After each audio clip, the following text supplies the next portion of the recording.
En este módulo aprenderemos sobre los almidones agrios. ¿Por qué? Porque es importante conocer cuál es el producto que actualmente se utiliza en el mercado. Los almidones agrios son un producto muy tradicional en Colombia. Su proceso en realidad es muy artesanal. Este comienza desde la obtención de la yuca, se hace un proceso de rallado, lavado y finalmente se deja secar al sol. Durante ese proceso de secado al sol ocurren muchas cosas. Con los microorganismos y las enzimas que están presentes en el almidón se generan diferentes reacciones. Se generan productos orgánicos o ácidos orgánicos que son los que permiten generar ese sabor, esa característica de agrio.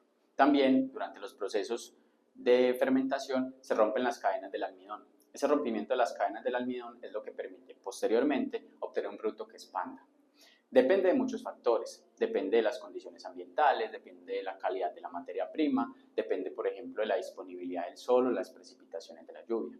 Como lo ven, depende de factores que en realidad no se pueden controlar fácilmente y es por eso que los almidones agrios, aun teniendo unas buenas características de sabor o de expansión, no son estándar. A veces pueden dar una mayor expansión, a veces menor expansión, eso depende mucho de todos los factores climáticos. Aquí es donde entra en juego y es donde el papel del Baking XP, del Baking AG y del Baking LC van a dar esa estandarización, ya que no dependemos de reacciones del ambiente o de catalizaciones dadas por el sol, sino que las catalizaciones, las aceleraciones de las reacciones la damos nosotros, la da la reacción como tal desde la química. La química detrás del baking.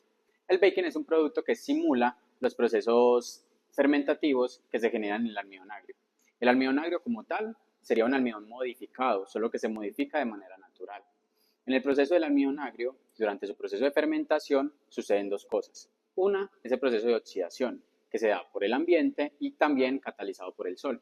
Y el segundo es una hidrólisis, donde las mismas enzimas empiezan a romper la estructura del almidón. Nosotros, con el baking, simulamos esas dos reacciones, pero de manera química.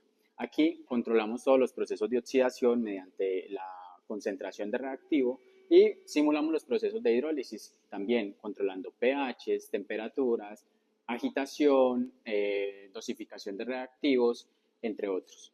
Por eso es que en el baking, detrás del baking existen esas dos mismas reacciones, pero más controladas y sabiendo el objetivo de generar una expansión según como nosotros la queramos tener.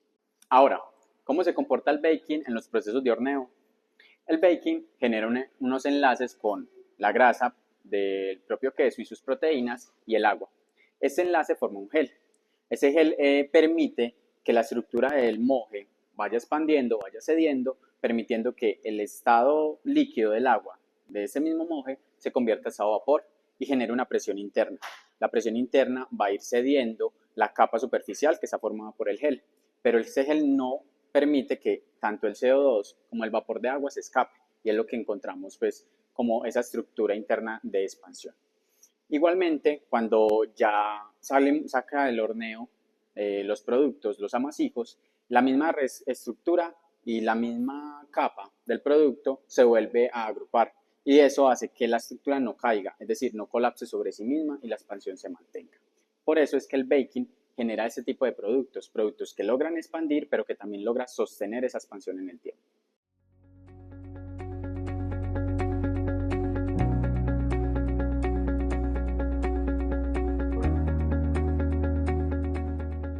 Diferencias entre almidón agrio, Baking XP y Baking LC. La principal diferencia que tenemos con el almidón agrio tradicional es la estandarización. Como lo hablábamos, el almidón agrio no tiene unos procesos estándar. Se conocen algunas clasificaciones como almidón corriente o almidón extra que depende de la expansión que estos poseen. Sin embargo, no se tiene determinado cuándo va a ser un almidón extra, cuándo va a ser un almidón corriente. Eso se determina al final de los procesos, al final de la evaluación del producto. Por eso es que hay veces en un mismo lote te puede expandir un poco más, expandir un poco menos. La diferencia con nosotros es que desde la reacción aseguramos cuál va a ser la expansión final, por los procesos, por la dosificación de los reactivos, por los tiempos y las temperaturas. Ahora, el Baking XP es solamente baking, solamente nuestra modificación. Aquí te va a dar una expansión muy alta, superiores a 3,6.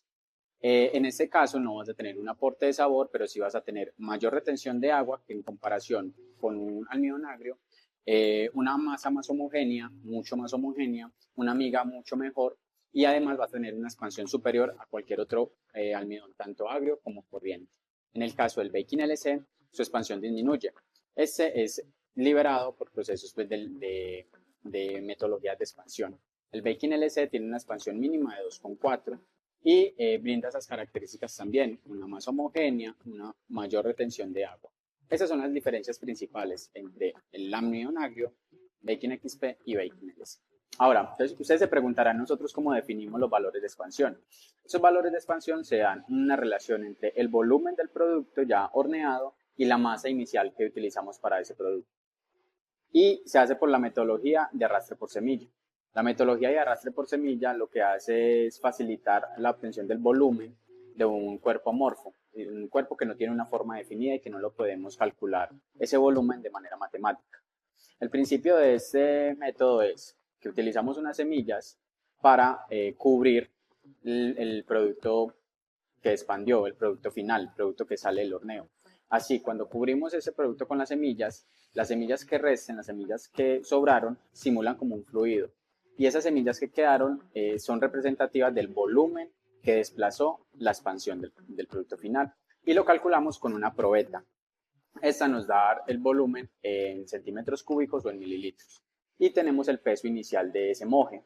Entonces, la división entre el volumen final que encontramos y la masa inicial nos va a dar el valor de expansión.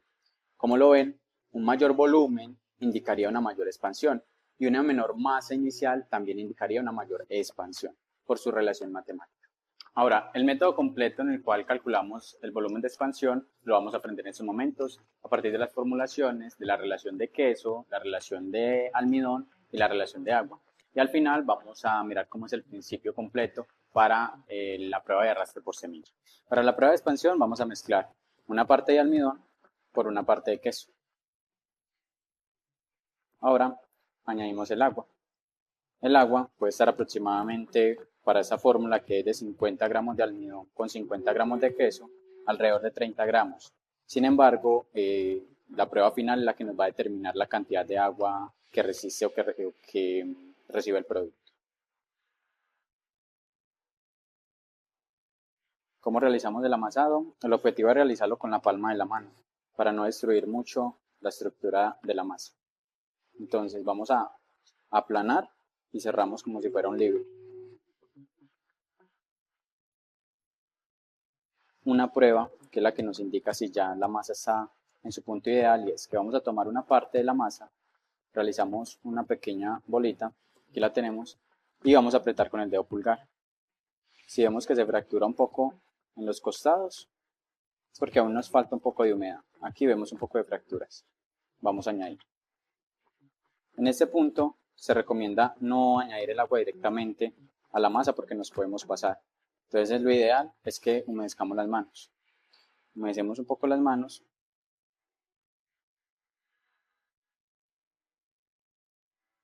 Para la prueba de expansión lo que necesitamos es semillas, nuestro producto ya horneado, un contenedor para poder traspasar las semillas y una probeta que nos va a ayudar a calcular el volumen.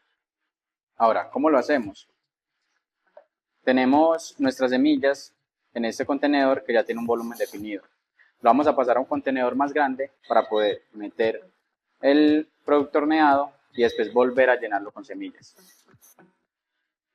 Vamos a meter nuestro producto y volvemos a llenar. Cubrimos toda la superficie. Ahora, todas las semillas que queden acá, tanto en el contenedor como sobre la hoja, la vamos a llevar a nuestra probeta. Nos aseguramos de llevar todas las semillas para que no nos afecte el valor final de la expansión. Ahora, aquí ya nos indica cuánto es el volumen, que para este caso es de 190 mililitros. Entonces, en este caso tenemos un volumen de 190. Tenemos un peso igual a 35 gramos, lo cual nos da expansión de 190 sobre 35, es decir, de 5 mililitros por gramo.